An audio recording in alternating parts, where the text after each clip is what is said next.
you were a pioneer as probably the first black woman on British television. I was. I was really the first black, not the first Jamaican. There was another Jamaican man a couple of years before me on the BBC.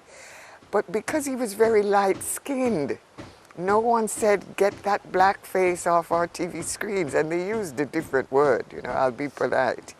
So I was really the first black face in a current affairs news capacity. And no one was accustomed to that. Before we'd been, you know, singing and dancing, but never being serious and delivering the news, interviewing people or talking about serious things. I mean, I remember standing outside the Russian embassy when Czechoslovakia was invaded and talking about it and following right after the ITN news. Literally following right after, because our program began 5 minutes after the 6 o'clock news. So it was unusual for Britain. It hadn't happened before. From the bosses, they were quite happy with my work. The viewers, I didn't get the responses from the viewers. I would come and do my job and go home. But it turns out that they had responses from the viewers who didn't like seeing me there. In retrospect, now that I'm home in Jamaica, I keep meeting people who tell me they used to watch me on television in those days. Their mothers would call them in, or even older people who actually, you know, would come home just to see me on television. And they're so proud, they're so glad. It's nice to get all of that. But they never called the stations at the time to say how nice it was to see a black person on their TV screen. But other people did, and they said they didn't like it. It's interesting because it was the same year, the year I got my job was the same year that the Race Relations Act was passed in Parliament. I even went to Parliament one day to see what it was like and what they were talking about. But the station didn't say, you know, when people called, you know, wrote in saying, you know, get that N-word off our screens, they didn't say, no, you know, the law says we shouldn't, so we leave her there, she's doing a good job. They didn't say that. They said to the racists, okay, we hear you, we will do what you say. And, you know, I look now, I'm very disappointed at their actions. But at the time, I just had to accept it. I had to accept it. There was no one, there was no organization for me to complain to and say, you know, will you champion my cause? Birmingham was the most racist place I experienced in Britain. Their way of living is not like the white people. If there were less of them, perhaps, and more of us, then they would learn to live as we do. We shall definitely be outnumbered in this road. I couldn't get a hotel room to rent. I had to go back to London every night after the program and then come up by train every morning because no hotel would rent me a room. I eventually got a room at the YWCA after I'd been there quite a few weeks. I had a 6-month contract. And I remember one night going out, being sent out to do a story on a very cold night, coming back to the studio and finding it all closed down. And saying, hey, what happened? They said, oh, we had a live interview with Enoch Powell, but he only agreed to come to the station if that black girl wasn't there. So I was like, wow, I mean, that really stunned me. I want to cut forward many decades now to the present day and the debate about the monarchy, the British royal family. It's a major disappointment to discover that the person or the people that you were taught was the mother country, the people who we should love, didn't really have the same feeling in return. You know, what happened, for example, to Meghan Markle looked from our side of the fence really disappointing. That's the word I would use.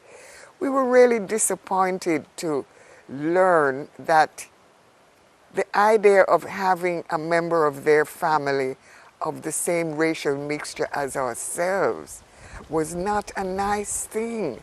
So if they didn't like to have one of us in their family, what about all of us who've been living, growing up to the belief that we were part of them?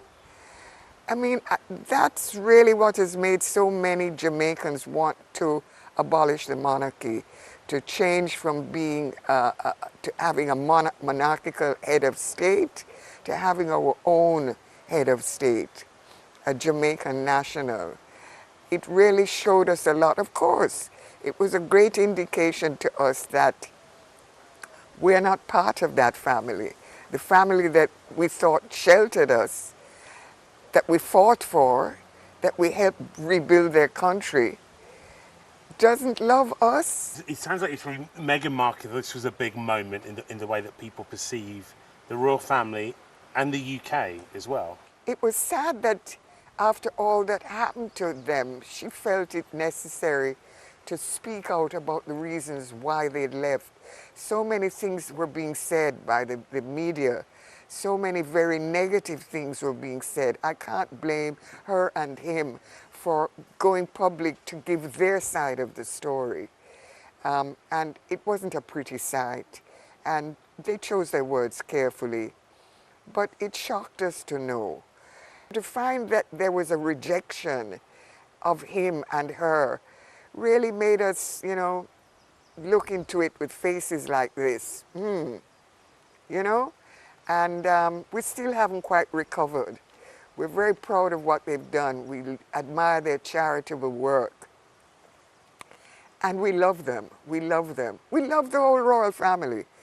But we don't love some of the things that have been done.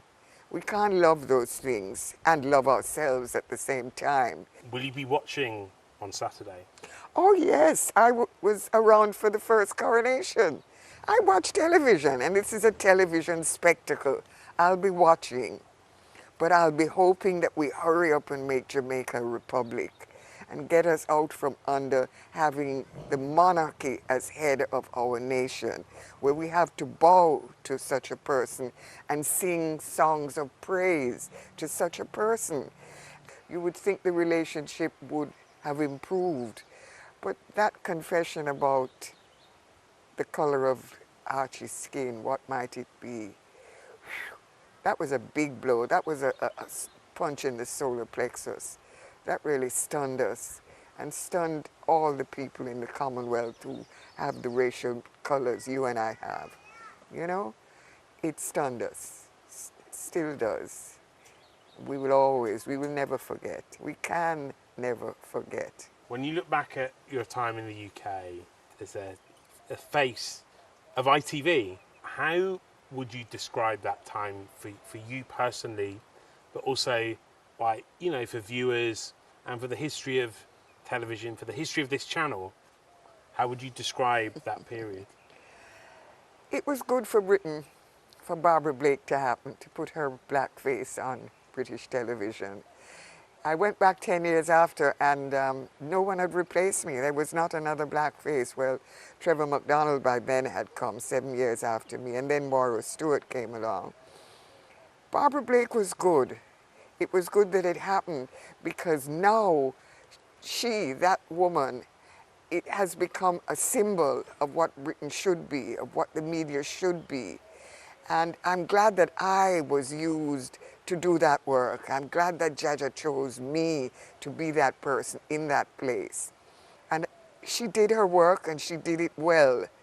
And I'm glad that I had that opportunity. And I'm glad that the racism I experienced there forced me back home, because that's been the greatest thing. I've spent the last 50 years at home in Jamaica and done so many things that I've really enjoyed doing, and that Jamaica's loved enough to give me the Order of Distinction.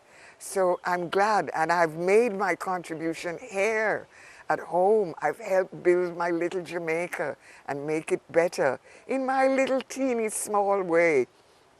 Small enough but big enough that a television crew comes from England to interview this Jamaican girl and put her on British television and say she's an example of something good that Jamaicans did in Britain. I'm very proud to have been that person.